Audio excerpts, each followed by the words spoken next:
What's good, everybody? You know what I'm saying? Back again with another one, A Humble Soul. Just want to do a video on the murder case involving up and coming Chicago rappers Cdai and Rondo number 9. For those who don't know, Cdai and Rondo were part of Chicago's drill scene. The whole movement, popularized by people like Chief Keef, FBG Duck, Lil Durk, etc. I know Cdai in particular was on Fredo Santana's Seven Squad label. And I think him and Rondo were both pushing the whole OTF movement, that Lil Durk pretty much popularized.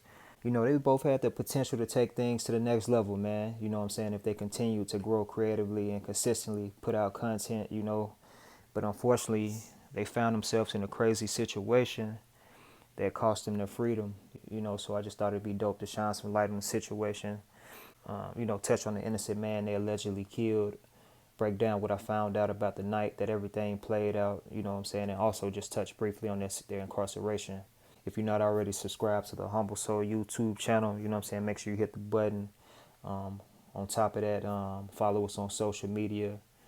And our cash app is $ Humble Soul if you want to shoot something to support the movement. But I just want to do something, man, because I'm just thinking about a lot of the light on Chicago right now, largely because of the gun violence and the looting, recent murders of artists like FBG Duck, Trey Savage, and others. Just started to think about just different things and how they've played out over the years, man, with regard to, talented artists coming up in that city, you know what I'm saying? So without further hesitation, let's get into it. I'm going to kick everything off, focusing on the actual victim in Rondo and Cdai's case, a man by the name of Javan Boyd. According to reports, Javan was originally from New Orleans, Louisiana, but he moved to Chicago in the early 90s with his mom and 3 siblings. The family stayed in the Robert Taylor Homes housing projects on the south side of the city.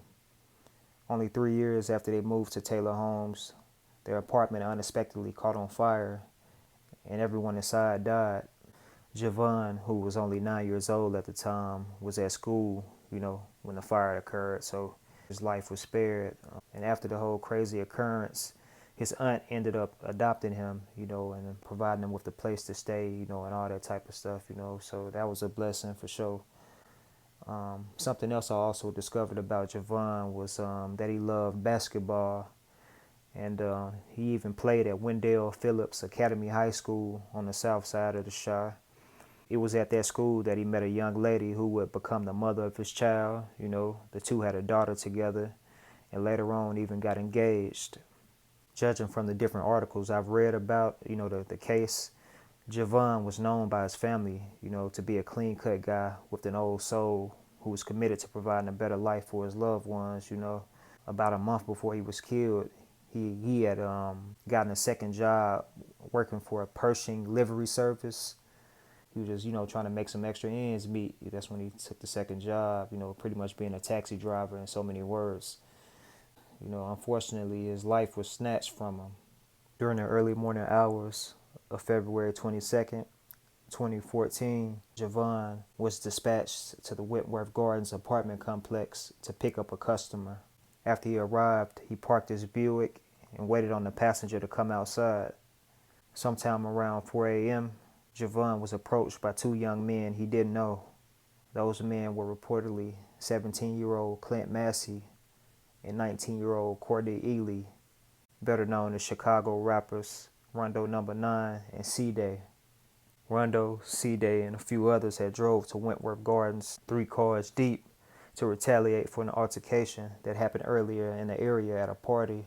You know what I'm saying? Before I go any further, I'll just share a little backstory on the incident that happened at the party. According to different court documents, on the night of Friday, February 21st, 2014, Rondo, Cdai, and several others went to a party in Wentworth Gardens. The 2 rappers decided to leave the party, but a few of their other friends stayed behind, to continue to enjoy themselves and all of that. At some point during the night, an argument took place between a group of women and one of Rondo and Cdai's homegirls who stayed at the party. And to put a stop to the commotion before it got out of hand, someone pulled out a pistol and fired multiple shots in the air. I guess a little bit after that, the young lady who got into the argument and her friends, they ended up leaving the party and linked up with Cdai, Rondo, and some other people at a Wendy's, to talk about the incident that had occurred. After the conversation, everyone hopped in the whips and pretty much drove back toward Wentworth Gardens where the party took place. As the vehicles approached 38th Street and Princeton Avenue, they passed Javan's car, and I guess they spotted him sitting in his car and they all made a U-turn and came to a stop. Reportedly, the car that had Rondo and Cdai in it pulled up next to Javan's Buick. The two rappers got out, walked up to the passenger side, and asked Javan if he was from the area, and when he told them, pretty much, yeah, he was, they opened his passenger side door and shot him 7 times with a 9, before fleeing the scene. The entire shooting was captured on surveillance cameras at the complex. It's early in the morning, different people heard the shooting, so somebody ended up calling for help. And Javan was transported to the hospital in critical condition. Sadly, he passed away from his injuries less than 2 hours later. According to court documents, Cdai, who had been out of jail only 2 weeks before the murder took place, dropped his iPhone at the scene and also left fingerprints on Javan's car. Believe it or not, Cdai had the same young lady, who got into the altercation at the party, drive him back to the area where Javan Boyd was shot to find his iPhone. The chick even told a police sergeant on the scene, from what I read, that she was driving in the area when she heard gunshots, panicked, and dropped her phone. But to get back on track, in March 2014, both Cdai and Rondo were arrested, charged with first-degree murder, and later convicted of killing Javan. In May 2016, a little over 2 years later, Cdai was sentenced to 38 years in prison. 2 months later, Rondo was sentenced to 39 years in prison.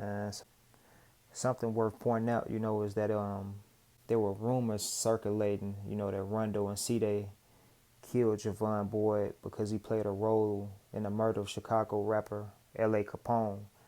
L.A. was killed in September 2013, and people attempted to kind of connect the two, but that rumor wasn't true, man. Javan had nothing to do with L.A.'s murder, and he also wasn't at the party in Wentworth Gardens, the Friday night before he was killed.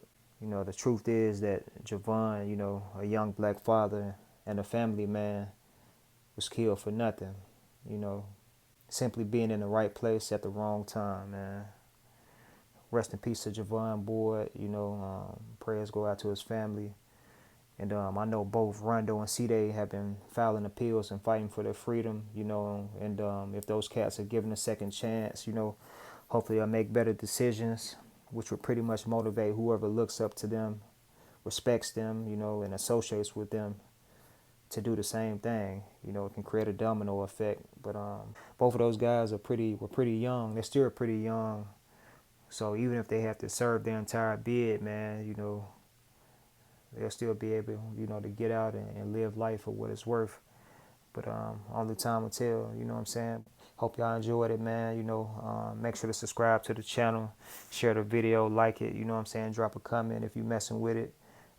Follow us on social media, hit the Cash App, $AHumbleSoul.